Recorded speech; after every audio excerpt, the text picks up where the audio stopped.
Olá, estou retomando a gravação de vídeos para o YouTube, compartilhando aqui algumas reflexões do misticismo judaico-cristão. Então, dessa vez eu quero falar sobre essa gravura, chama-se O Anfiteatro da Sabedoria Eterna. Eu coloquei aqui ao lado uma pesquisa que eu fiz no Gemini, aproveitando que essa tecnologia traz uma conversa, né? A gente consegue dialogar com a inteligência artificial e obter um resultado aproximado do ideal. Então, eu quis saber, eu perguntei aqui para o Gemini, eu queria que ele localizasse o texto original do seguinte trecho em latim, né? Vou baixar aqui a imagem para vocês verem. Aqui no alto tem esses termos em latim: homo, toto corde, tota anima, omni, uribi, et omni mente, divina gratia, stimulante et movente.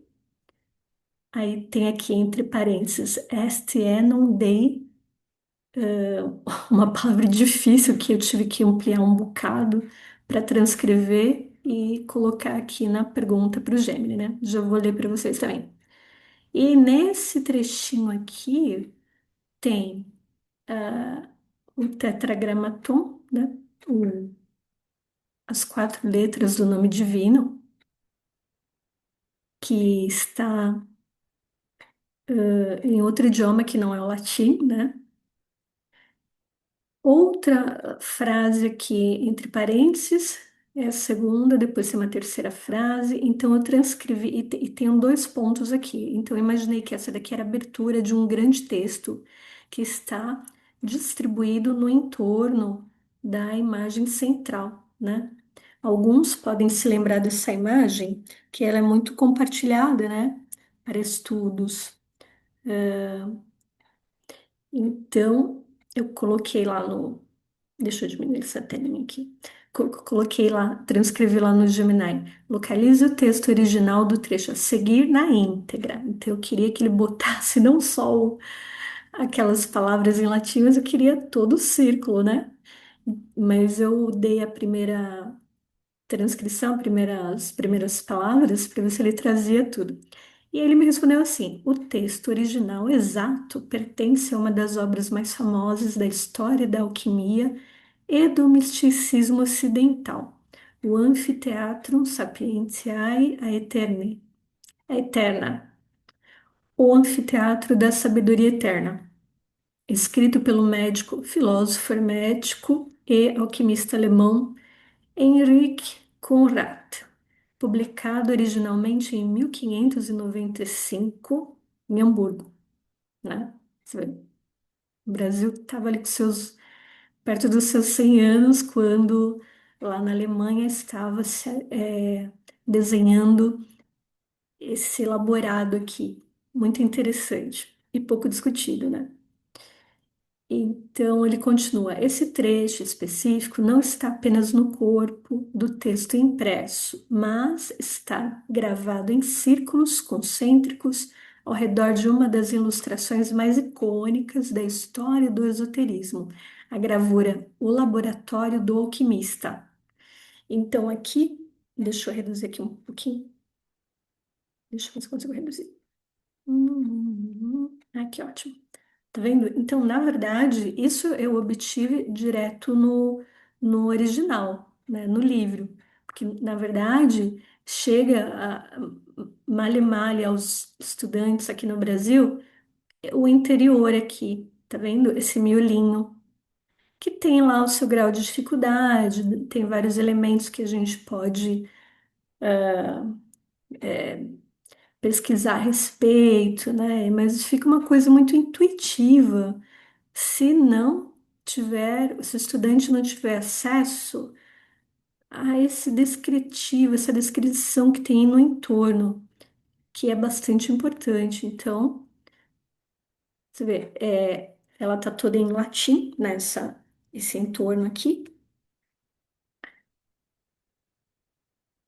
Deixa eu ver aqui, ó. Ele tá todo em latim, letras pequenininhas, então os recursos agora que nós temos ajudam a gente aprofundar um pouco mais no legado, né, do autor. Então, voltando aqui para a transcrição, né, eu pedi para que ele falasse um pouco mais a respeito, e como eu transcrevi o trecho em latim e joguei lá, né, pensei, ele vai entender que eu quero tudo, mas ele não entendeu, não. Ele trouxe em inglês, né, sobre o trecho, falando que é um clássico da teologia cristã com elementos de cabala cristã, indicado pelo uso do tetragramaton, que são as quatro letras aqui do nome divino, né? Como eu coloquei ali, eu não tinha as letras para transcrever aqui no pedido de tradução, mas eu sei que trata-se do iod aqui, o ré, o val e o ré. Iod, ré, val, ré. Eu escrevi isso literalmente aqui, né? Iod, ré, val, ré. E o restante que eu consegui ler e transcrever do jeitinho que eu consegui, né? Então ele falou: essas letras que você usou são o tetragramaton, né? E aqui está, né, o que significa a passagem traduzida e analisada com clareza, né? Na opinião da inteligência artificial. Então a gente vai ver aqui. Ele colocou aqui o resultado, mas eu confesso que para agilizar o meu entendimento, eu queria que ele traduzisse para português. Então, eu até passei os olhos, assim, vi um pouco, eu sei só um pouco de inglês, meu inglês é básico, então eu olhei por cima, né, os elementos que eu conseguia reconhecer aqui e falei para ele, com licença, você pode colocar em português, né, transcrever em português. Aí ele falou, aqui tá a transcrição e a tradução. Para o português, manter a estrutura solene e o tom filosófico do original. Mas ele aqui tem uma pegadinha, porque ele botou aqui uma tradução,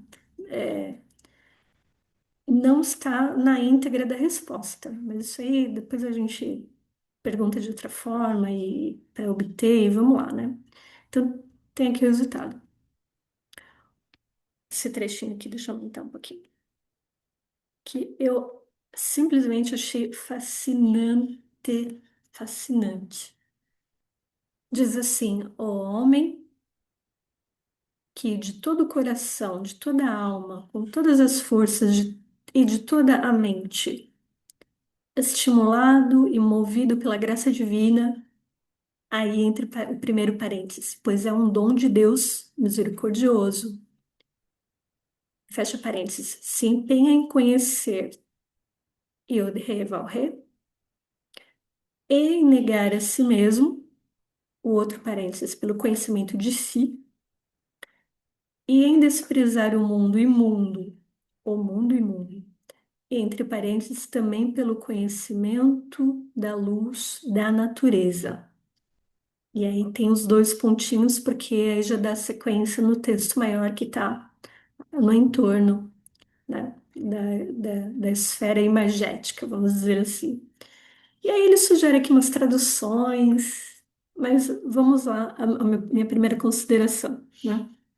Quem sou eu, né? Mas eu achei muito interessante esse termo, que ele diz assim, contenere imundo. Vamos ver aqui a tradução que ele está falando. E em desprezar o mundo imundo. Ora, quem que usa esse termo, né? Que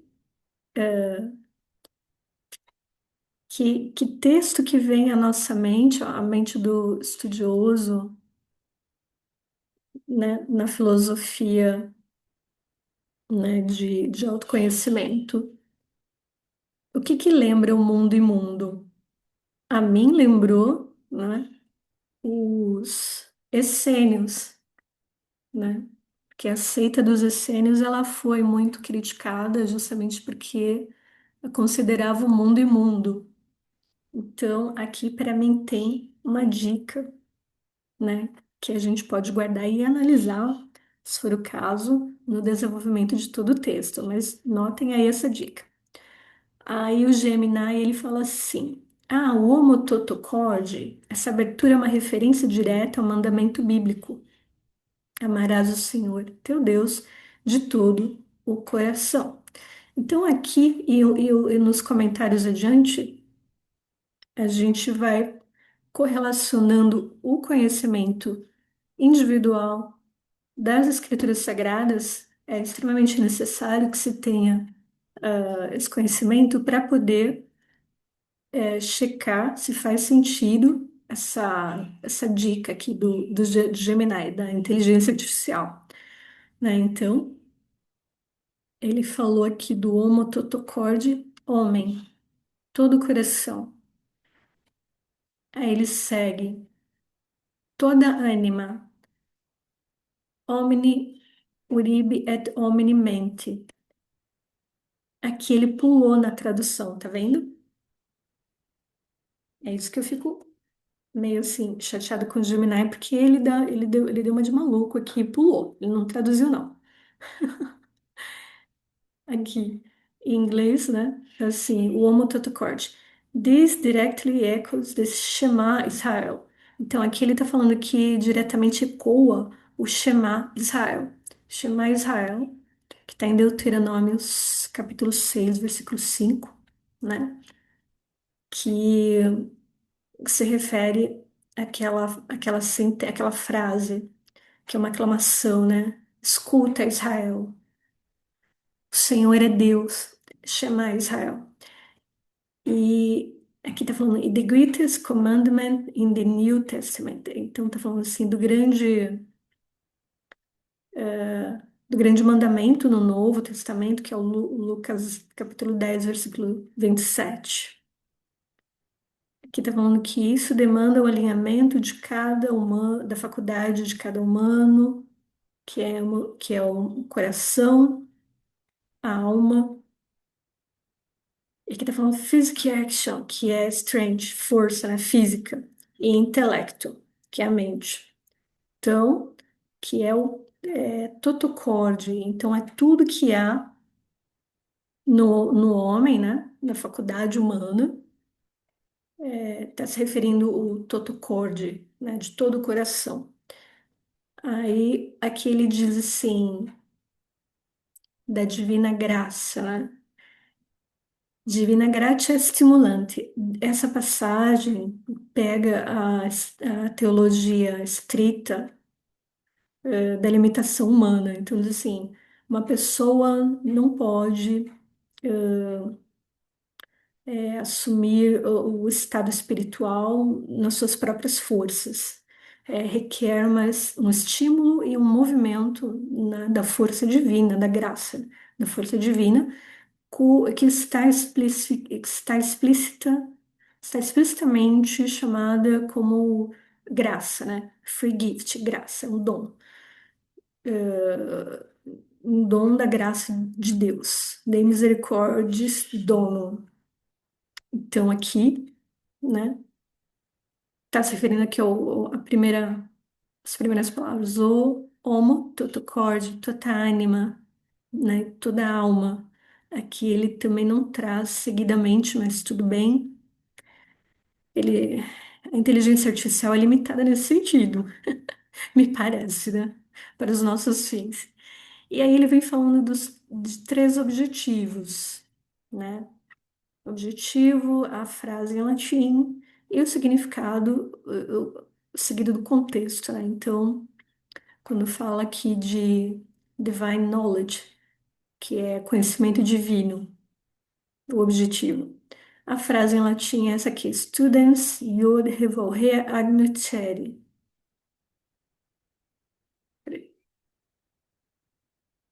Aqui, students.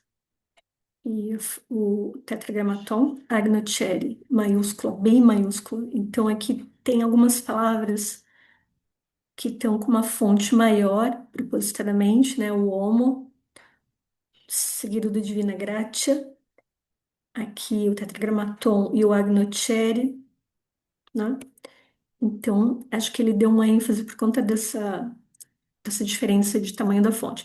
Mas então, o significado seria: esse significado não está traduzido, tá vendo como ele é? Então, assim, temos ferramentas para desenvolver o estudo, mas também é um tipo de mineração. É o que os cientistas de dados chamam de mineração, né? Você tem que identificar a limitação da inteligência artificial e dar suas cutucadinhas nela, né? Eu não sei o que é o striving, mas deixa eu ver. To know the aqui tá, para conhecer o tetragramaton, né? O uso das letras hebraicas no texto em latim, né? Strongly points, fortemente aponta para uma cabala cristã ou hermetismo renascente, ou da Renascença. Gostei muito porque é a primeira vez que aparece, entre parênteses aqui, pensamento ou pensador Pico della Mirandola, Mirandola, Mirandola, né? Que era justamente um pensador católico, mas ele desenvolveu um estudo, né, do sistema hebraico de Kabbalah, né? E, na verdade, a letra Shin, posteriormente assumida ali entre o Tetragramaton, vem de uma contribuição do Mirandola. Mas, enfim, aí continua Where Knowing, onde conhecendo a verdade de Deus, o nome verdadeiro de Deus, era a último estágio espiritual, não sei, o último o objetivo que seja, né? Então, aqui tem o self-denial, cognizione sui, abnegare. Aqui me parece que é autoconhecimento, denying oneself. Crucialmente, este autoconhecimento é através do autoconhecimento, cognizione, é conhecimento de si mesmo, né? Para conhecer a si mesmo, para realizar as pequenas smallness, as menores, se tornar menor em comparação ao divino, em direção à humildade. Bom, aqui no inglês é mais ou menos, mas deu para eu captar essa intenção aqui. É que tá falando mundum contenerem imundum, que é aquela questão que eu supus que tivesse algo a ver com os essênios, com a seita dos essênios. Aqui está se referindo a um mundo sujo, né? Essa não é um- uma questão aqui de ascetismo. Aqui está dizendo que através do conhecimento da luz da natureza, através do estudo da natureza, da criação do mundo, os buscadores reconhecem essa base, sei, comparado com a realidade espiritual eterna. Aí ele vem falando do contexto espiritual. Essa frase tem fortemente um retrato da linguagem do século XVI e XVII na Europa, né? Do misticismo cristão europeu, né? Que envolvia alquimistas e Rosacruzes também. Eles frequentemente faziam esse balanço entre as escrituras sagradas, né? A revelação com o livro da natureza, relacionado à ciência e alquimia, usando ambas para transcender a existência ordinária, vamos dizer assim, e unir-se com a unidade. Então, aqui está o contexto histórico. Pedi para transcrever em português e achei que ficou bem limitada. Aí eu reforcei, falei, fala agora das chaves temáticas, né? E ele me trouxe duas chaves temáticas, que são essas aqui, já iniciando o círculo, né?